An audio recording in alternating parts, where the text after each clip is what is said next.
Voces Diversas.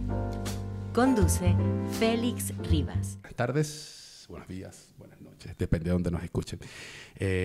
Según de dónde nos escuchen exactamente. Hoy en Voces Diversas nos acompaña Evelyn Sánchez de la Corporación para la Infancia de Santiago, con quien estaremos conversando aquí en Radio Barrio Centenario, tu voz online. La Corporación para la Infancia de Santiago, CIS, es una organización que se involucra desde 1975, que ha evolucionado desde 1975, pasando de ser un comedor comunitario a una institución educativa integral para la primera infancia. Actualmente cuenta con 21 establecimientos educativos en la comuna de Santiago. La directora Evelyn Sánchez, que nos acompaña hoy, lidera esta organización desde febrero del 2003. La CIS se enfoca en 4 ejes estratégicos: proceso educativo de calidad e integral, cultura colaborativa y desarrollo profesional, modernización institucional y mejora, cobertura e infraestructura. Y entre los logros recientes destacan la mejora en la asistencia de los niños, el aumento en la matrícula y la ocupación de los centros, alianza con universidades, reconocimientos oficiales de varios centros, capacitaciones profesionales, implementación en la tecnología educativa y un aumento de la infraestructura y la cobertura. La CIS está comprometida en brindar educación de calidad y bienestar a todos los niños y niñas de la comuna de Santiago. Pero ese es mi intro. Ahora que Evelyn nos cuente un poco, cuéntanos un poco sobre ti, Evelyn. Bueno, hola Félix, un gusto poder estar acá en Radio Barrio Centenario. La verdad que hermoso proyecto de radio comunitaria, y nos estaban contando un poquito antes que tú llegaras antecedentes, así que preciosa la historia del barrio. Venimos también porque estamos difundiendo lo que hacemos como corporación, lo que hacemos también como municipio de Santiago. Estamos comprometidos con las infancias, con asegurar un acceso a la educación de calidad. Así que la idea es poder hablar un poco qué hace la corporación, a qué se dedica, cuáles han sido también los pilares que nos sostienen hoy día y que nos permiten llevar ya casi 48 años existiendo como entidad que genera cobertura en educación acá en la comuna de Santiago. Qué bueno que tocaste justo ese tema. ¿Nos podrías contar un poco justo de esa historia, de cómo se convirtieron de un comedor comunitario a lo que son hoy en día? Bueno, esa es como la historia bonita de la educación parvularia en Chile, que parte con los comedores abiertos y comunitarios por ahí por la década de los 70. Estos comedores funcionaban mucho al alero de mujeres que se juntaban y que también tenían que trabajar. Y empiezan también niños y niñas, obviamente todo esto en un marco de necesidades también de desnutrición infantil, etcétera, que empiezan a generar la idea de estos espacios de cuidado de los niños y niñas. Después la corporación fue avanzando y en la década de los 90 más o menos, el país decide crecer con jardines infantiles, dejar de hablar de los comedores, dejar de hablar de la educación como un cuidado, sino que empezar a hablar de la educación parvularia como tal. Entonces ahí empiezan a ampliarse los centros educativos a llegar a los 12 que tenían en ese momento, y se mantienen 10 comedores comunitarios. ¿Eso qué suena? No sé. Ah, ya. Perdón, que No, tranquila, me preguntaba lo mismo, no te preocupes. Sí. Entonces ahí empezamos también a ampliar la cobertura. Eso no está exento de que hoy día sigamos ampliándola, porque Santiago es una de las comunas, y bien lo sabrán ustedes también, que tiene más lista de espera a nivel nacional. Tenemos muchos niños y niñas que no acceden porque no hay cupo en los jardines infantiles, y por ende muchas mujeres que no acceden al mercado del trabajo. Claro. Igual sigue siendo maravillosa esa transformación en todo ese tiempo que ha transcurrido la corporación. Y en ese ámbito, ¿cuáles son digamos, ese aumento significativo que han conseguido en la matrícula? ¿Cómo lo lograron? Ya, mira, y te cuento. Las salas en general tienen una capacidad máxima de atención en los jardines infantiles. ¿Y qué pasa? Las matrículas son muy lentas. O la familia se le olvida un papel, o entonces lo que hemos hecho es agilizar todos esos procesos. Tenemos hasta visitas domiciliarias incluso para que a los niños efectivamente los matriculen.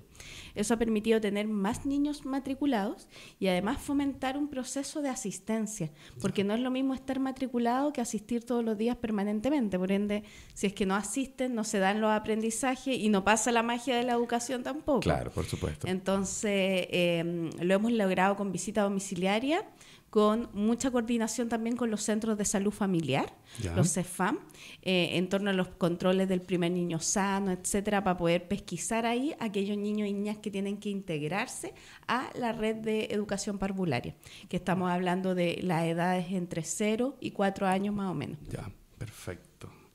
Y en ese sentido, en cuanto a la matrícula, ¿todavía se siguen haciendo de manera presencial? ¿No han instaurado algún proceso donde también puedan hacerlo de manera online? Se puede postular de manera online en www.sim.cl, que esa es la postulación que tiene la Junji para todos los jardines infantiles, sean de la corporación o no de la corporación, es como un sistema más universal. Entonces uno postula ahí y en el momento en que tiene que confirmar la matrícula porque le llegó que estaba seleccionado, ahí tiene que tener una entrevista con la directora o con la trabajadora social de la corporación. Entonces nosotros ese proceso lo estamos agilizando para llegar antes también. Por ende, claro, la visita domiciliaria, por ejemplo, también es un canal que aplica para poder tener esa primera entrevista y ese primer acercamiento de, bueno, usted quedó seleccionado, ¿va a querer o no va a querer la vacante?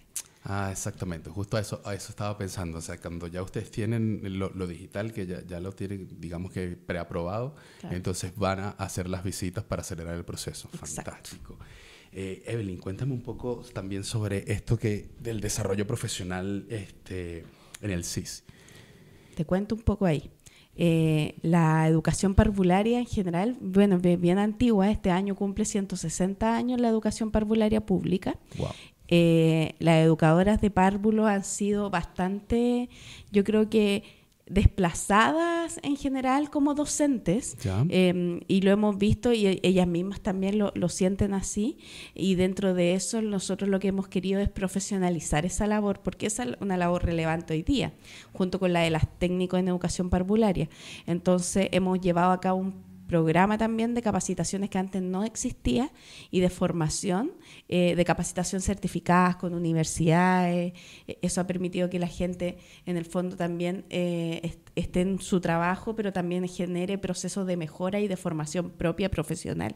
Entonces ha habido ahí un compromiso importante de estos últimos años por poder fomentar la educación parvularia y fomentarla como un nivel válido, tan válido como la educación escolar, claro, porque muchas veces para poder tener buenos resultados en la educación escolar requieres también haber pasado por procesos de enseñanza-aprendizaje en la educación parvularia e inicial, por ejemplo, el vínculo con otros, la socialización, etcétera. Entonces estamos hablando de que son los primeros procesos donde existe como este elemento de cohesión social al interior de algo más grande que uno. Sí, así es. De hecho, esa es la base.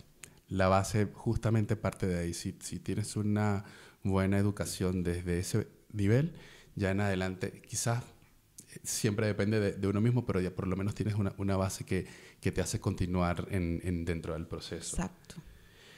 ¿Y cuáles son los planes al futuro de la corporación? Bueno, los planes a futuro es primero seguir aumentando la cobertura. Hoy día tenemos solo en Santiago 3.500 niños y niñas que no acceden a educación parvularia y que postulan y no quedan por vacantes. Entonces es un drama humano, la verdad, el que tenemos en la comuna nosotros. Somos la comuna con mayor déficit a nivel nacional de déficit de cobertura. Por ende, primero es un compromiso con aumentarla.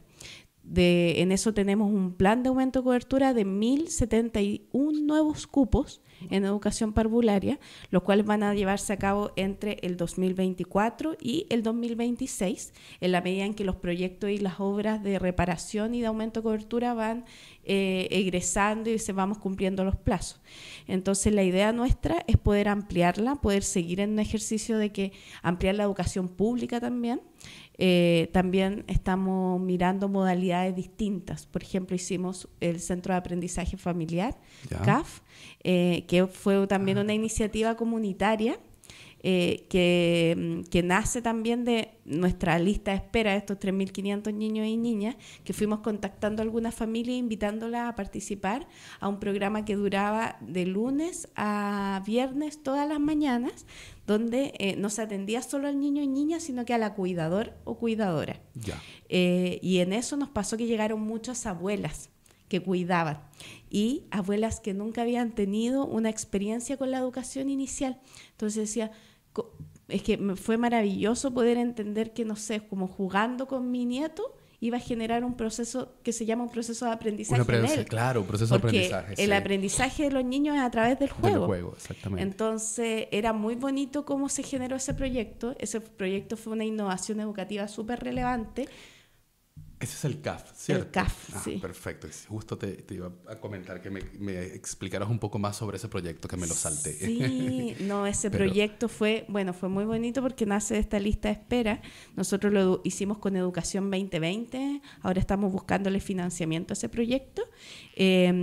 Participaron 35 niños, niñas y su cuidador o cuidadora. En general, mucha abuela y mucha mujer sola también que cuida. Esto lo hicimos en Casa Igualdad, que es esta primera casa de cuidado del municipio de Santiago, donde en el último piso, en el tercer piso, habilitamos 3 salas. Una para hacer ejercicios con los niños y niñas, otra para hacer actividades con las familias y otras para hacer talleres de habilidades parentales. Como cómo le enseño, cómo lo calmo. Había niños que llegaban sin decir ninguna palabra y se iban hablando del programa, y eso que fue un programa que duró no más de 6 meses. Entonces fue muy bonito lo que se produjo, lo que hace creer que, por ejemplo, toda esta idea que yo te mencionaba de cómo se origina la corporación, como que volvemos a necesitar de la comunidad organizada para los cuidados y para la educación. Entonces qué lindo también como volver a reconectar con eso. Estoy hablando también como la educación popular en su momento. Claro. Y me llama mucho la atención por el hecho de que nosotros acá en la sede tenemos clubes de adulto mayor. Y entonces justo cuando mencionaste eso, me hizo clic de una sola vez, porque yo las veo siempre acá y ellas vienen a hacer sus cosas, sus ejercicios, tapingos, todo, hacen de todo. Bueno, aquí nos tienen locos con el olor. Claro, me llamó mucho la atención eso, que también educaran a los abuelitos y a las abuelitas que también cuidan niños. Entonces, me parece muy lindo esa parte del proyecto. Evelyn, cuéntame un poco si estás al tanto del tema de la sala cuna universal, que tanto está en boga en este momento. Oye, temazo ese. El tema de la sala cuna universal efectivamente lo que hace es como permitir que exista primero el proyecto de ley que lo que hace es modificar un código, un articulado del Código del Trabajo que permite que el trabajador, trabajadora en este caso, va a tener derecho a sala cuna independiente del número mínimo de trabajadores. Entonces ya no están estos 20 trabajadoras mujeres, sino que en el fondo no existen mínimos, se tiene que garantizar. Claro. Entonces eso aumenta la cantidad de niños y niñas que van a ingresar al sistema de educación parvularia, pero también genera, y en eso quiero como ser súper clara, porque además se lanza un proyecto de modernización de la educación parvularia, que lo que quiere es que efectivamente esta sala cuna universal y este derecho no signifique que yo lo puedo ir a como canjear por una guardería informal o por cualquier lugar que brinde un espacio de cuidado, sino que tiene que ser un jardín infantil atendido por educadoras de párvulo. Y eso lo que permite el proyecto es como garantizar de todas maneras el fortalecimiento de la educación pública parvularia. Así que es súper relevante como ir siguiendo el proyecto en la medida en que va avanzando en la Cámara de Diputados, porque precisamente tiene que ser un buen proyecto. O sea, todos estamos de acuerdo en que Sala Cuna es una muy buena iniciativa, pero no estamos de acuerdo con que todos los años que la educación parvularia ha peleado el derecho docente de las educadoras de párvulo, de las técnicos en educación parvularia, se margine de ese debate. Claro. Entonces es súper importante que ese debate esté y esté como con esa transparencia. Entiendo, ya, perfecto. Bueno, y entonces ahí como que mi última pregunta era un poco de que nos dejaras un mensaje a la comunidad y a quienes nos escuchas en cuanto a lo que hace la CIS y a la familia, a los cuidadores y a las cuidadoras. No, hay hartos mensajes. Primero, agradecer este espacio con Barrio Centenario, con esta radio comunitaria. Invitarlos también a ser parte activa de la educación parvularia de los niños y niñas que están con ustedes o cerca de ustedes.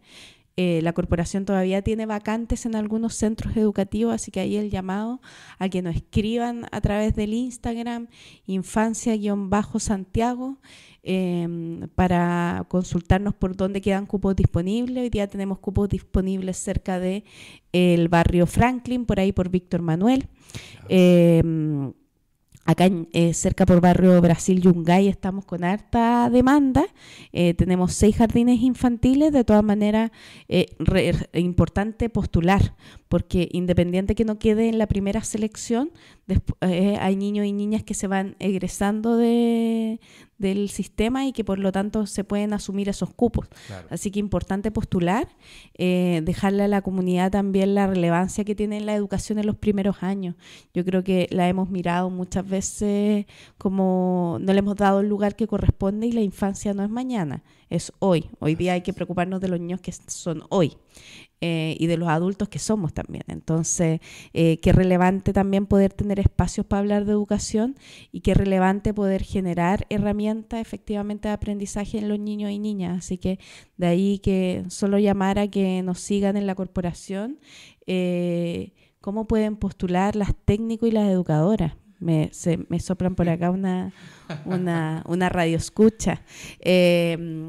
Bueno, nosotros estamos con harta demanda y muchas necesidades siempre de educadoras de párvulo y de técnicos en la red.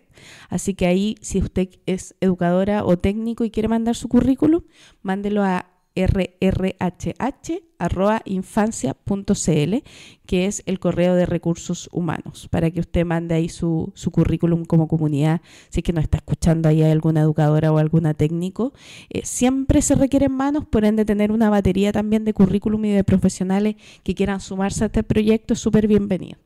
Muchas gracias, Evelyn.